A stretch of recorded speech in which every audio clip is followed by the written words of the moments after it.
guys, I am Shane Davis, 20-year comic book veteran. I'm here with a beautiful, lovely, sometimes she's been known to make me a sandwich, wife of mine, light of my life, Yanzi Lynn. Hi. Today is the day we're talking a little bit more about decimated DC as they go through and make every character part of the community. Why not have Superboy scared of boobs? Let's get into it.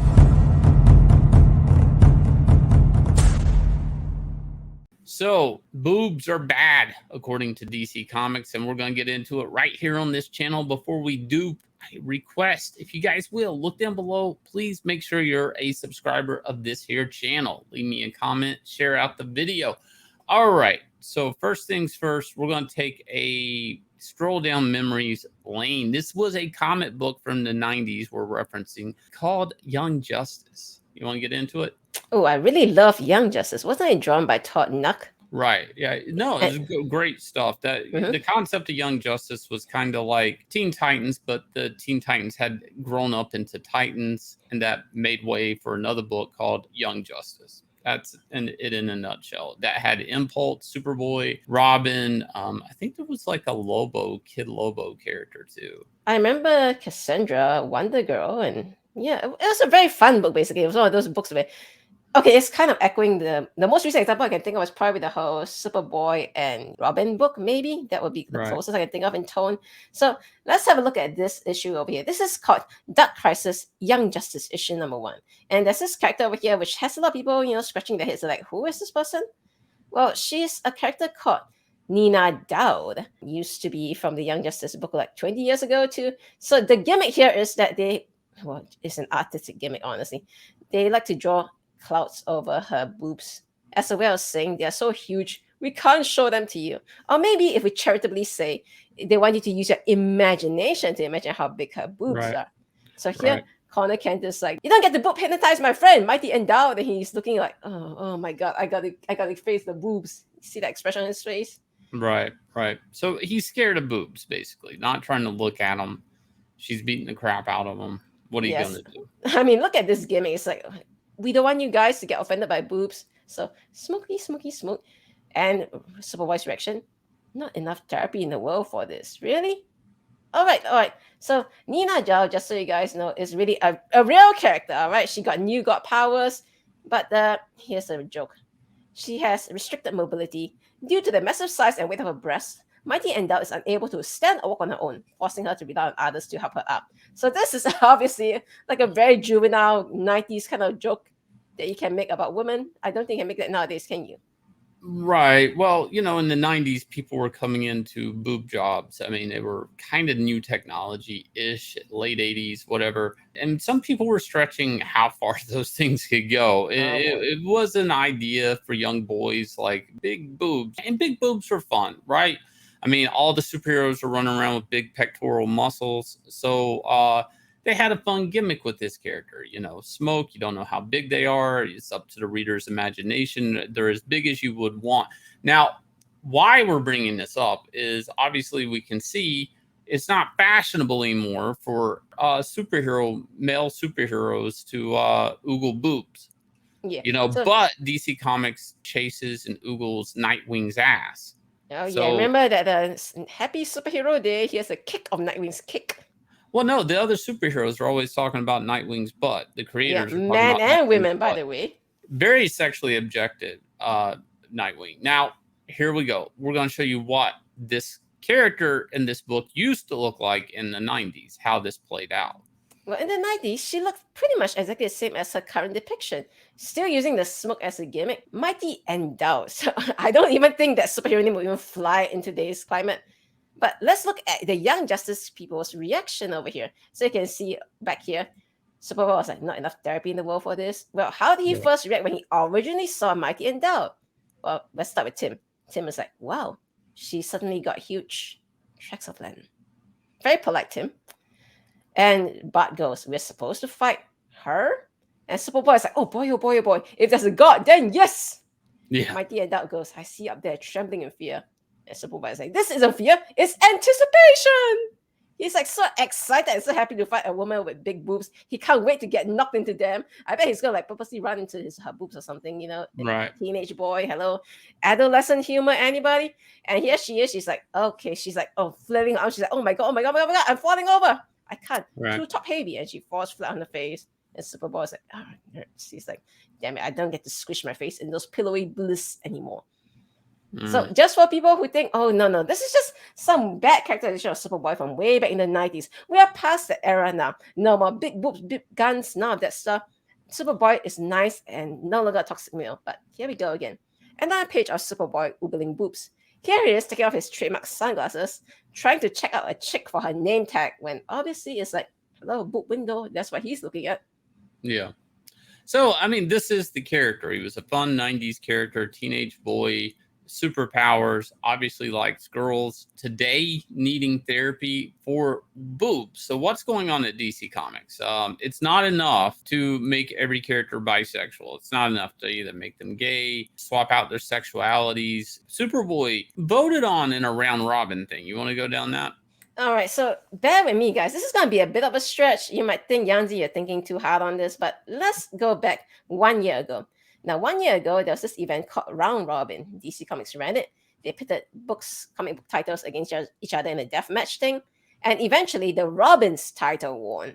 Now, then fast forward to about, maybe 8 or 9 months down the road, and suddenly Tim Drake comes out as bisexual. Well, that's not the only thing. One book that didn't win in that first round robin was JLQ, a Justice League comprised of nothing but gay characters. Basically, a Justice League, again, in this Dark Crisis, kind of set up with second stringers that all happen to be bisexual or gay. In the end, DC still did JLQ.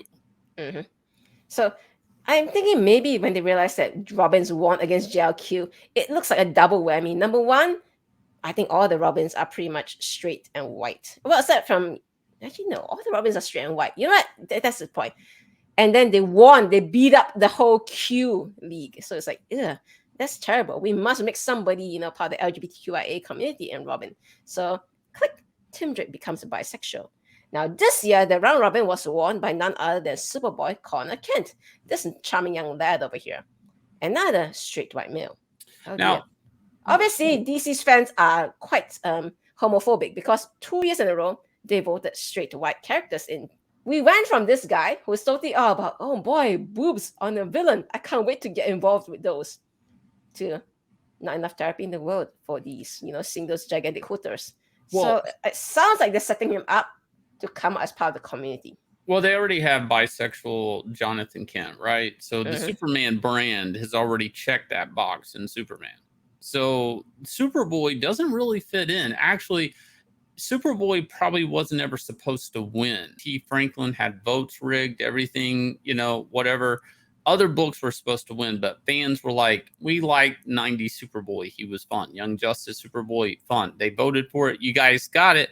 But see, that doesn't mean it fits in with editorial plans of, like, this character is in direct conflict with Jonathan Kent's Superman, because they're roughly, I don't know, a young version of Superman. It doesn't fare well. Where is this going to go? Is he, well, obviously he doesn't like boobs. Why bring back a character if they're going to not be the same character? Like, you get, like, this is just weird, right? Allow me to follow up by adding, so if you already have bisexual Tim Drake, bisexual Connor Kent is just one step away. See, for people who are reading all the Young Justice stuff and then the Teen Titans stuff and all that, back in when Connor Kent was running around as Superboy, they could see that there was very, very strong male bonding between Tim and Connor. Some people would say it might be more than just friendship. So who is to say that DC won't take the extra step and say, you know what, let's fulfill that fantasy of theirs, the fan fantasy, and say Superboy and Robin are banging. Well, here's the weird thing I'm going to end on. I think these characters are more than their sexuality. When I was buying these characters, I really wasn't that interested in like what they were doing in under the sheets. I was more interested in what their power set was, their vulnerabilities, their secret identities, their arch villains. And right now, everything's about like the sexuality of a character. Next is going to be like how much fiber they have in their diet. Like, I don't give a shit. Who's vegan? Who's vegan? It's that relevant. Who's vegan, right? I mean, where does this go and when does it end? Because I honestly don't care anymore about the sexual interests of these characters. I don't know why this seems to be the only thing DC Comics can write. And so much so, it's almost like this scene's made just so they can try to walk back this character or sort of apologize for him looking at women's boobs. And it's weird too, because when you get down to it, every male superhero is pretty much defined as well as a female for the most part. Like, all these dudes are walking around with like a fucking six-pack. How realistic is that? How many guys are walking around with a six-pack every day of the week? And they look like they have their bodysuits painted on. Hello, are you forgetting that most obvious part? Right. So, I mean, for the most part, if you're a superhero, you're pretty much sexually objectified, I would say almost equally. Like the women, I mean, every now and then they'll have like a boob window, but honestly, like on Power Girl, that's just flesh tone versus the white of her costume. These costumes are pretty much naked people running around. I mean, they're just with some color on them. They're like body paint. To sit around and do this type of like, I need to walk this back. It's like if like Tim Drake's gay now, like he's checking out Superman's package. Everybody's sexually objectified in comics for the most part.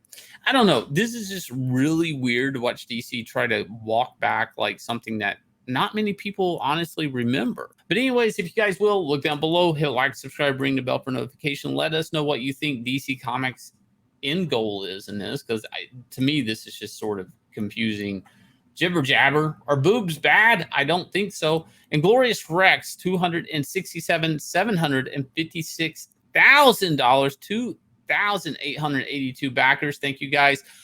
Campaign's going to be coming down fairly soon. So if you guys are still interested in backing the book, I do tell you, go check it out now. And I will leave you guys with a trailer for Inglorious Rex.